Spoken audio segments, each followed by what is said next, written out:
Hello friends. दोस्तों, अगर आप अपना नया घर बनाने जा रहे हैं या बनाने की प्लानिंग कर रहे हैं और अगर आपने घर बनाने की शुरुआत करने से पहले ही किसी आर्किटेक्ट या स्ट्रक्चरल इंजीनियर से अपने घर का प्रॉपर डिजाइन, सभी तरह की स्ट्रक्चरल और वर्किंग ड्राइंग रेडी करा ली है, तो फिर तो इससे बढ़िया बात ही नहीं है। लेकिन अगर आप बिना प्रॉपर डिजाइन और ड्राइंग के घर बनाने की सोच रहे हैं तो फिर यह वीडियो आप जरूर देखें, क्योंकि जब भी हम घर बनाते हैं तो एक कंफ्यूजन हमारे सामने जरूर आती है कि कॉलम का साइज क्या रखें, उसमें सरिया कितना रखना है और दो कॉलम के बीच में दूरी कितनी रखनी चाहिए। इसीलिए मैंने बोला वीडियो जरूर देखें, क्योंकि आज इस वीडियो में आपके कॉलम को लेकर जितने भी क्वेश्चन है सभी के जवाब मिल जाएंगे। क्योंकि आज इस वीडियो में मैं आपको एक मंजिला मकान से लेकर 5 मंजिला तक मकान बनाने के लिए कॉलम की कंप्लीट डिटेल दूंगा। चाहे आपको कितना मंजिला भी घर बनाना है, आपको अपने कॉलम का साइज क्या रखना है और उसमें सरिया कितना कितने एमएम का रखना है, इसके बारे में डिटेल से जानेंगे। इसके साथ वीडियो के एंड में मैं आपको कॉलम के कुछ 10 इंपॉर्टेंट रूल भी बताऊंगा जो बहुत ही इंपॉर्टेंट है और घर बनाते समय आपको जरूर ध्यान रखने चाहिए। इसलिए वीडियो में लास्ट तक बने रहिएगा, आपको वाकई एक अच्छी जानकारी मिलेगी। तो चलिए वीडियो को शुरू करते हैं बिना किसी देरी के। तो सबसे पहले बात करते हैं सिर्फ ग्राउंड फ्लोर के मकान की, कि अगर आपको सिर्फ एक मंजिला घर बनाना है तो उसमें सरिया क्या रखना है। तो सबसे पहले बात करें अगर कॉलम के साइज की, तो एक मंजिला मकान में जो कॉलम का साइज होता है वह 9 इंच बाय 9 इंच से कम, यानी कि 230 बाय 230 एमएम से कम नहीं होना चाहिए।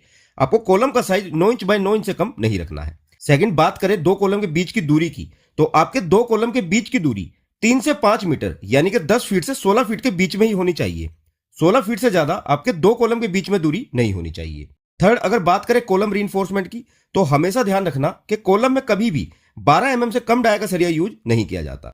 तो एक मंजिला मकान में आपको 9 इंच बाय 9 इंच के कॉलम में 12 एमएम डाया के 4 बार रखने हैं। फोर्थ, कॉलम में जो आपकी रिंग्स यानी कि स्टीरअप्स बनेगी, उनका बार डाया भी 8 एमएम से कम नहीं रखना है। आपको कॉलम रिंग्स मिनिमम 8 एमएम के सरिये से बनवानी है और रिंग के बीच में 6 इंच यानी कि 150 MM centre to centre spacing रखनी है, यानी कि एक रिंग से दूसरी रिंग के बीच की दूरी 6 इंच रखनी है, इससे ज्यादा दूरी नहीं करनी है।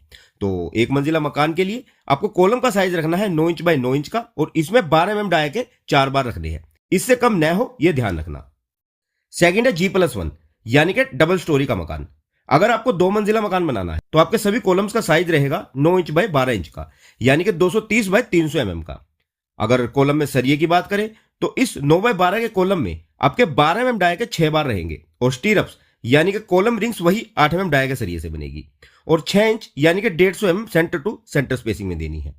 तो अगर आप 2 मंजिला मकान बनाते हैं तो कभी भी कॉलम का साइज 9 इंच बाय 12 इंच से कम नहीं होना चाहिए और 12 एमएम के 6 बार रखने हैं मिनिमम। थर्ड है G+2 3 स्टोरी यानी कि 3 मंजिला मकान में जो आपको कॉलम का साइज रखना है वह रखना है 12 इंच बाय 12 इंच का, यानी कि 300 एमएम बाय 300 एमएम का। सेकंड, अगर कॉलम रीइंफोर्समेंट की बात करें तो आपको इसमें भी 12 एमएम डाया के 6 बार रखने हैं, वही जो 2 मंजिला मकान बनाने के लिए रखे थे। बार डाया और नंबर ऑफ बार तो सेम रहेंगे दोनों 2 मंजिला और 3 मंजिला मकान में, बस कॉलम का साइज यहां पर चेंज हो जाएगा और स्टीरअप्स वही सेम 8 एमएम डाया की रहेंगी 6 inch centre to centre spacing पर। फोर्थ है G+3 4 स्टोरी यानी कि 4 मंजिला मकान। 4 मंजिला मकान के लिए जो आपके कॉलम का साइज रहेगा वह आपको रखना है 12 इंच बाय 14 इंच का, यानी कि 300 बाय 380 एमएम का। और जो इसमें सरिया देना है वो आप ध्यान से देखना, आपको 4 मंजिला मकान के लिए 4 बार तो रखने हैं 16 एमएम डाया के कॉलम के चारों कॉर्नर पर और 2 बार देने हैं 12 एमएम डाया के कॉलम के सेंटर में यानी कि बीच में। टोटल 6 बार रहेंगे, 4 16 एमएम डाया के और 2 12 एमएम डाया के। और स्टीरअप्स यानी कि जो रिंग रहेंगी वह बनेगी 10 एमएम डाया के सरिये से और वही 6 inch centre to centre spacing पर देनी है। और फिफ्थ है 5 स्टोरी G+4 5 मंजिला घर। तो पहले बात करें कॉलम के साइज की, तो यहां आप 2 काम कर सकते हैं, या तो आप कॉलम का साइज 12 इंच बाय 18 इंच का यानी कि 300 बाय 450 एमएम का रख लो, या फिर आप 12 इंच बाय 16 इंच का भी रख सकते हो, कोई प्रॉब्लम नहीं है, ये आपकी इच्छा है। सेकंड, अगर कॉलम रीइंफोर्समेंट की बात करें तो इस कॉलम में आपको 8 बार रखने हैं, 4 16 एमएम डाया के कॉलम के चारों कॉर्नर में और 4 बार 12 एमएम डाया के कॉलम के सेंटर में। और स्टीरअप्स का डाया भी 10 एमएम का रहेगा 150 MM centre to centre spacing पर। तो 5 मंजिला मकान के लिए आपका कॉलम का साइज रहेगा 12 इंच बाय 18 इंच और 12 इंच बाय 16 इंच का और 8 बार रहेंगे, 4 16 एमएम डाया के और 4 12 एमएम डाया के। तो ये तो है 1 से 5 मंजिला तक मकान बनाने के लिए कॉलम के साइज और सरिये की डिटेल, जो अगर आप हाउस डिजाइनिंग और प्लानिंग नहीं करवाते हैं तो आप इसे फॉलो करके घर बना सकते हैं। और अगर आपने डिजाइन कराया भी है तो भी आप अपनी ड्राइंग चेक कर लें, इससे कम कॉलम साइज और सरिये नहीं होने चाहिए। और अगर आपको अपने घर के लिए फ्लोर प्लान, फ्रंट एलिवेशन, किसी भी तरह की फुटिंग, कॉलम, बीम, स्लैब और स्टेयरकेस की स्ट्रक्चरल और इलेक्ट्रिकल प्लम्बिंग की ड्राइंग रेडी करवानी है तो आप अपना प्लॉट साइज लिखकर हमें दिए गए व्हाट्सएप नंबर पर हमसे भी संपर्क कर सकते हैं। आपको बता दिया जाएगा कि आपका क्या खर्चा आएगा। आइए अब मैं आपको आरसीसी कॉलम्स के कुछ कॉमन इंपॉर्टेंट रूल भी बता देता हूं जो आपको हमेशा ध्यान में रखने हैं।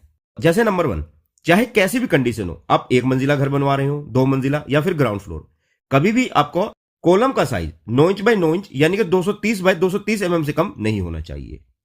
नंबर 2, कभी भी आपके दो कॉलम के बीच की दूरी 16.5 फीट से ज्यादा नहीं होनी चाहिए। अगर दूरी ज्यादा होगी तो फिर आपको बीम का साइज भी बढ़ाना पड़ेगा, जिसके लिए आपको स्ट्रक्चरल इंजीनियर से ड्राइंग रेडी करवानी है। फिर आप इन थंब रूल के अकॉर्डिंग नहीं चलेंगे। नंबर 3, स्टीरअप्स का डाया भी 8 mm से कम नहीं होना चाहिए और इसका जो हुक बैंड होगा वह भी 135 डिग्री तक बैंड होना चाहिए। नंबर 4, दो रिंग्स के बीच का डाया कभी भी 200 mm यानी कि 8 इंच से ज्यादा नहीं रखना है। नंबर 5, मेन लॉन्गिट्यूडिनल बार का डाया कभी भी 12 mm से कम नहीं रखना है। नंबर 6, अगर आप स्क्वायर शेप का कॉलम देते हैं तो कम से कम 12 mm के 4 बार और सर्कुलर कॉलम में जो मोस्टली फ्रंट एलिवेशन के लिए यूज किए जाते हैं इसमें 12 mm के 6 बार रखने हैं। नंबर 7, अगर कॉलम में 2 डाया के बार यूज हो रहे हैं तो हमेशा बड़ा डाया का बार बाहर की तरफ रहेगा, मींस कॉलम के कॉर्नर पर, और छोटे डाया का बार अंदर की तरफ रहेगा। नंबर 7, कॉलम में कंक्रीट कवर भी 25 mm से कम नहीं होना चाहिए। आप कॉलम में 25 से 40 mm तक का कवर दे सकते हैं पर 25 mm से कम नहीं होना चाहिए। और नंबर 9, कॉलम में कभी भी कंक्रीट M20 ग्रेड से कम यूज नहीं करना है, यानी कि 1:3 के रेशो से कम। तो इन कॉलम रूल्स को हमेशा ध्यान में रखना। तो आई होप के कॉलम को लेकर अब आपकी सभी कंफ्यूजन क्लियर है और ये वीडियो आपको डेफिनेटली हेल्प करेगी अपना घर बनाने में। फिर भी कोई डाउट हो तो आप हमें कमेंट कर सकते हैं, आपको रिप्लाई जरूर दिया जाएगा। ओके फ्रेंड्स, तो चलिए फिर जल्द मिलते हैं हमारी नेक्स्ट वीडियो में आप लोगों के लिए एक और बेहतरीन जानकारी के साथ। तब तक के लिए विदा लेना चाहूंगा और वीडियो में यहां तक बने रहने के लिए आप सभी का तहे दिल से शुक्रिया guys. Thanks for watching and have a nice day.